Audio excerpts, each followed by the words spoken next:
Hello, hi guys! Magandang hapon sa inyo lahat. This is Jin Rodriguez from my Sagari channel, a faith eater, also mata reader. So ngayong hapon, natatagal natin nagsabihin sa iyo ng ating mga gabay. So this is special gabay for the month of March 18 hanggang March 25 for the sign of Gemini. So Gemini, welcome to my channel. Ano kayang messages, advices ng spirit guides ang ating masasaga for today's video? Ganun naman kayang energy or kaganapan sa buhay ng mga Gemini ang ating mahagilap. So guys, this reading is a general reading na hindi lahat makaka-resonate.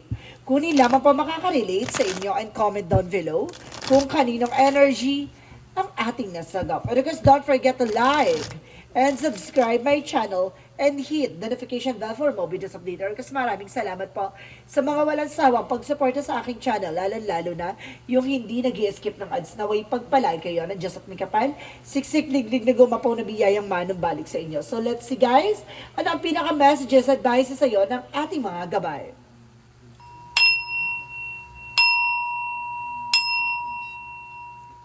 Angel Spirit Messages given information for the sign of Gemini. Ano kayo gusto sabihin sa iyo ng ating mga gabay? So there is a Knight of Cups for a wish fulfillment, no? May mga pinangarap ka or may mga bagay na hinihiling ka na maaaring matupad na. And of course, there is the Star card. Wow! A wish fulfillment again. So the Star card is the healing miracles. And of course, healing miracles and of course, a wish fulfillment with the Sun card. Kung bibigyan ka na pure positive outcome talaga dito, guys, no? Kung ba itong hiniling mo ay talagang may guaranteed na matutupad, no? It's either humiling ka sa mga tala, noon maaaring matupad na with the Queen of Pentacles, with it being practicality. So maging practical ka about sa finances is a good part na para magiging masagana na about sa finances mo with the Moon card. Ay guys, ang ganda ha! Pasabog ka dito with the Star, the Sun, the Moon. So ibig sabihin, lahat ng mga bagay na mangyayari sa buhay mo ay naka-line up na. And of course, the Five of Pentacles in reverse, so there's a recovery for financial loss. Oh my God! Ang ganda ng baraka mo guys! Talaga sinasabi na may kasaganahan na parating sa'yo with the King of Swords. No, kumbaga nagkaroon ka ng mental clarity, nag-transform ang iyong kaisipan. And because there is a Queen of Cups for healing. So talagang there is a double clarification na magkakaroon ka ng healing dito. And because there is a Page of Swords na marami ka pang malalaman. Marami ka pang matutuklasan, na marami ka pang maisa sa katuparan. The Knight of Pentacles is a blossoming abundance, financial windfall, na maaaring talagang lalago at lalakas about sa finances mo. Mag-focus ka lang sa negosyo, hanap buhay, trabaho mo. And because there's an Ace of Swords for a breakthrough. Ibig sabihin dito talaga na kumbaga magkakaroon ka ng mental clarity, and the Moon card is a truth reveal. Talagang magbibigay ito something sa'yo ng kaliwanagan sa kaisipan. So let's see what is the Five of Pentacles in reverse. So there's a Queen of Swords is a bigger picture. Kumbaga nakikita mo na yung magiging possibilities. Nakikita mo na yung mangyayari kagad. No? Ganun yung ambitions mo. So let's see what is the Knight of Cups and of course the King of Swords. So there is the Empress card for a revert. No, magkakaroon ka ng bagong negosyo, bagong sasakyan, bagong negosyo, trabaho, or revert for a renewal for a finances. And there is a Seven of Pentacles for a harvest time. So talaga at the end of the time, mag-harvest ka dito with the Two of Cups of partnership. So this is the moment na parang getting to know each other. Ay either na kumbaga, nakikilala nyo na isa't isa with a heart-to-heart conversation. So let's see what is the Queen of Pentacles and that Knight of Pentacles. So there's an Eight of Pentacles, guys. Mag-focus ka sa ginagawa mo. At the end of the time, magsasucceed ka. So let's see what is the mood under the Ace of Swords. So there's the Four of Wands, a celebration. Oh my God, ang ganda ng reading mo guys. Talagang sinasabi na there's a wedding, engagement, family gathering na magbibigay sa'yo ng truth reveal or something clarity. Guys, talagang Four of Wands is a twin flame energy and because the Four of Wands is a celebration. No, talagang kinaklarify na guys, plakado, grabe. The Five of Pentacles and the Queen of Swords. There's a Ten of Cups, happiness. Talagang, oh my God, talagang ang galing. Talagang wala ka masabi dito na the Ten of Cups is happiness. Talagang binigyan ka ng kaligayahan, kasagutan sa katanungan, at binigyan ka ng kaligayahan about sa partnership, about sa love life, and the harvest naman healing about sa heal. Pasabog. So let's see what is the outcome. Ang outcome is the hangman, no? May mga bagay lang dito na kailangan mong baguhin. Perspective, mindset. See, there's a Ten of Pentacles for obligation or responsibility, no? Kumbaga, bitawan mo na rin minsan yung mga obligasyon na nagbibigay sa iyo ng pabigat with the Five of Swords. Yung self-sabotage. Minsan kasi, kumbaga, naaabuso ka na, no? Sa mga responsibilidad o obligasyon. Minsan kasi, kumbaga, inaabuso nila or either talagang, kumbaga, inaano nila to masyado silang, sa inyo, sa madaling salita, abusado na sila. No, kaya kailangan maging aware ka. Baguhin mo yung pananaw mo and mindset mo na kasi nagkakaroon ng self-sabotage that because of your being kindness. No, kumbaga dahil sa pagiging mabuti mong tao, no, tumutulong ka sa kanila at the same time ginagamit nila yung para abusuhin ka. No, kumbaga kahit na hindi naman kailangan, no, kumbaga talaga naging ano na nila, naging toxic na yung ganong attitudes nila. So let's see additional outcome for career. Kaya siguro you are being blessed. No? Kumbaga, dahil din sa iyong katangian at sa iyong kadakilaan. And the tower moment is a major change and the Hierophant is the lesson learned. Pagdating sa career mo, yun yung kailangan mong baguhin. Ang iyong, kumbaga, ang iyong kaisipan na maging wais ka na at maging practical ka na. So let's see additional messages for love life. So there is a High Priestess and a King of Cups. There's a mystery. This is the devoted to 41st. So may taong may gusto pa sa'yo, ha? May taong may lihim na may gusto sa'yo. So let's see what is additional. May taong may mahal na mahal ka. This is dark person or something tan person. It's either kayo manggi or a black person. So let's see what is additional messages for health. There's a justice, balance. And sa justice, justisya pa, no? Kumbaga magkakaroon ka talaga ng maayos na kalusugan ngayon. So let's see what is additional messages for health. See, there's a Knight of Wands, resilience, no? Kung maging magdahan-dahan ka lang siguro sa mga kakainin mo, sa mga gagawin mo, kasi kumbaga there's a resilience for a perseverance and a step by step. Hinay-hinay lang. Wag kang maging padalos-dalos or maging agad-agad sa mga kinakain mo. Dahan-dahan lang. So let's see what is the magical fairy messages. Magical fairy messages for you is the practice. I-practice mo yung pagiging wais at practical. No? Kasi parang napaka-generous mo dito, guys. And of course, being a kindness, no? So let's see what is the synchronicities. Mabait ka kasi, talaga. So let's see what is the synchronicities. So there's a perfection. So see, kumbaga, gusto mo kasi, kumbaga maging perfect ang lahat, maging maayos ang lahat. At the same time, there's a roots. Yung kasi yung kinagisnan mo, yun yung ugat ng pinanggalingan mo Kaya, baka ganun talaga, no? Ayun yung kailangan siguro baguhin mo. Kasi, sa bagay kasi, kumbaga sa mga sinaunang tao, sinaunang panahon ng mga 90s or 70s or 80s na yan, kumbaga, dati kasi kapag ganyan na tumutulong ka, ina-appreciate ng mga mahal mo sa buhay. Ngayon kasi pag tumulong ka, inaabuso na nila. So mali na kasi, there's a toxic culture na kasi ngayon. So let's see what is the yin and yang oracle card. And there's ego and pride. So see, there's a vanity. Yung mga walang kabuluhan, iwasan mo na yan. And there's an ego. And there's an empathy and breakthrough. Magtatagumpay ka at the end of the time. And there is a close-up and guarded. No, protection at pangalagaan mo.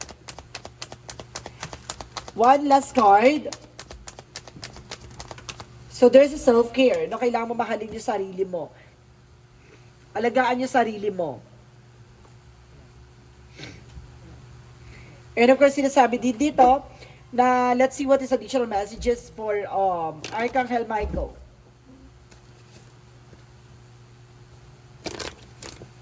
For Archangel Michael, messages for you. So there is a go forward fearlessly, no? Kumbaga, lumaban ka na walang kinakatakutan, na magpatuloy ka. Deadma ka lang dapat sa mga nega. At the same time, there's your children are watched over by angels. So some of you kung may mga anak ka na ginagabayan daw ng ating angel spirit. And of course, spend more time outdoors. So kailangan mo magliwali or kailangan mo ng unwind sa labas. And prayer will help you from your situation. And of course, yung pagdarasal ay makakatulong sa iyong sitwasyon. So let's see what is additional messages for chakra messages. So there's a confusion. So some of you, kumbaga may mga nanggugulo or may panggulo sa excellence isolation. Kaya hindi ka pa makaalis sa sitwasyon, some of you. Kumbaga may nasagap na naman ng bagong energy. And there's a gossip. Kumbaga pinichichismisan ka ng gugulo. Kumbaga, inaano nito na mawala ka sa wish or distraction. Dinidistract ka.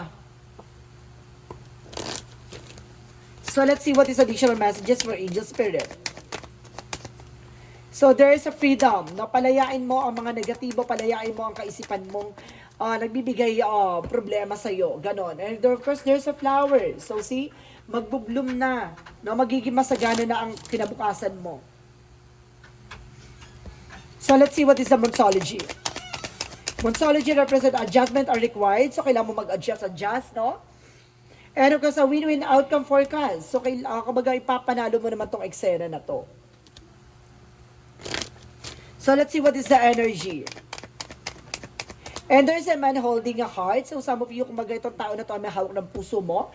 And there's an indecision. May mga bagay na kailangan mong pagdesisyonan kasi parang malabo at parang magulo utak mo. And of course, there's a third chakra, Archangel Chamuel. Nagkakaroon ka ng kumbaga problema sa iyong sikmura or something, there's an intestine infections or some of you guys there's a heart pain, no? So let's see what is additional messages. And because you're not alone, so ibig sabihin hindi ka nag-iisa dito.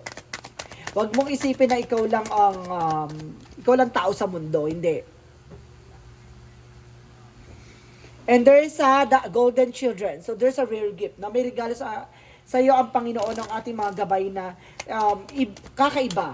No? Parang iba ang bigay sa iyo ng langit at may kapal. Iba yung nakatadhana sa iyo. And there's a doubt. No, alisin mo yung kumbaga yung worries. And of course, i-release mo yan. And of course, mag-boost ka ng confidence. No? Alisin mo yung pangamba mo. At takot mo. Let's see what is Archangel Raphael.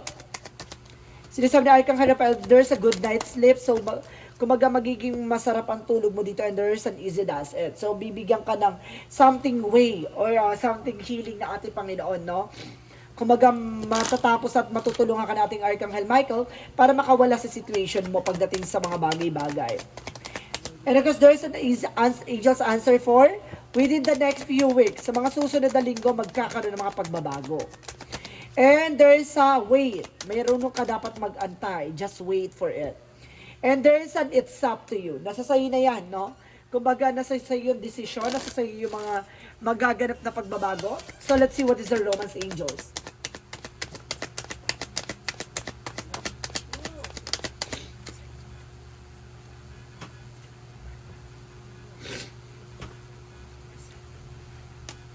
Let go for the control issue. So kapag wala mo yung nagko-control sa isipan mo, yung mga bagay na hindi mo naman hawak, hayaan mo siya mangyari naturally.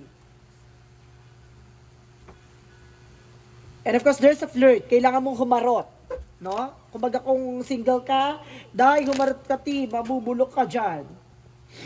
Kailangan humarot-arot ka. Nako, may iwanan kang mag-isa dyan. And of course, let's see. So there's an awareness. So, merong awareness dito. So, let's see guys. Wait lang po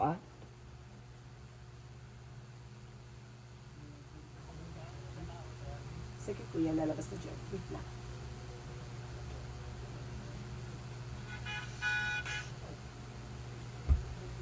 Okay.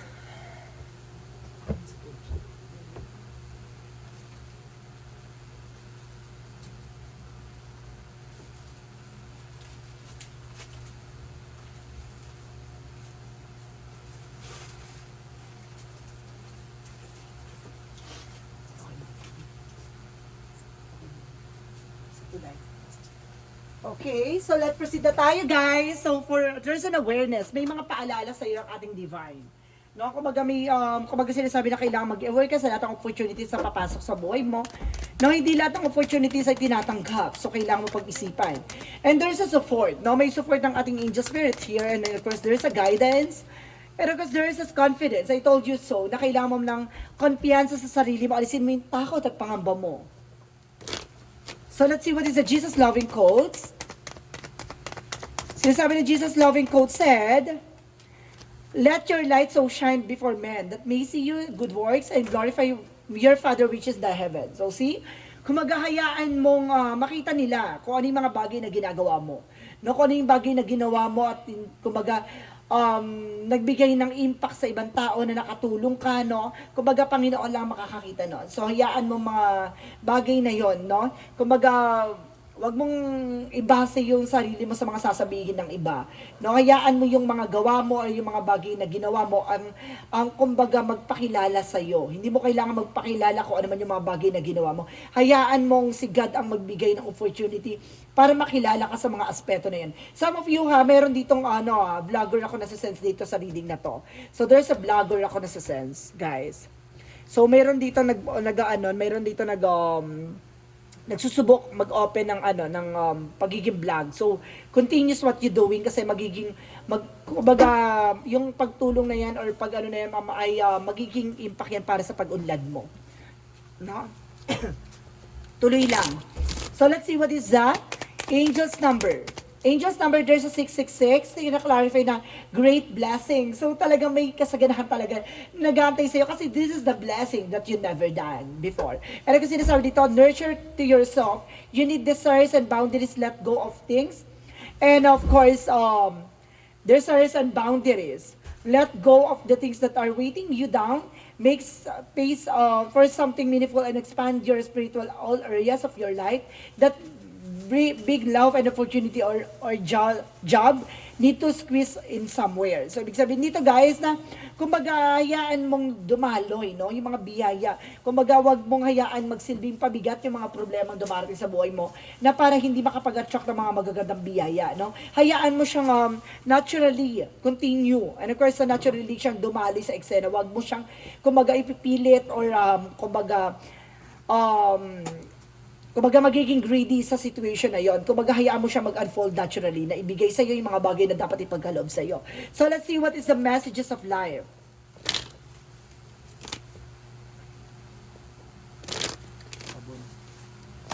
Messages of life represent achievement. As I advance on the road towards achievement, I discover my greatest strength and learn how from each challenges, I believe in my truest potential. Today, I have faith in my abilities and my inner self. I move forward towards the fulfillment of my visions. I reach my objectives. I am courageous. I embrace life. I am always in a good company on this journey towards the light. So see, kumbaga there's a step by step. Yung sinasabi ko kanina pa na, hindi yan kagad na paghakbang mo, nandun ka na. No? Kailangan mong kumbaga dumaan sa tamang proseso. No, hindi mo naman pwedeng dahil sa greedy ka, gusto mo agad-agad. No.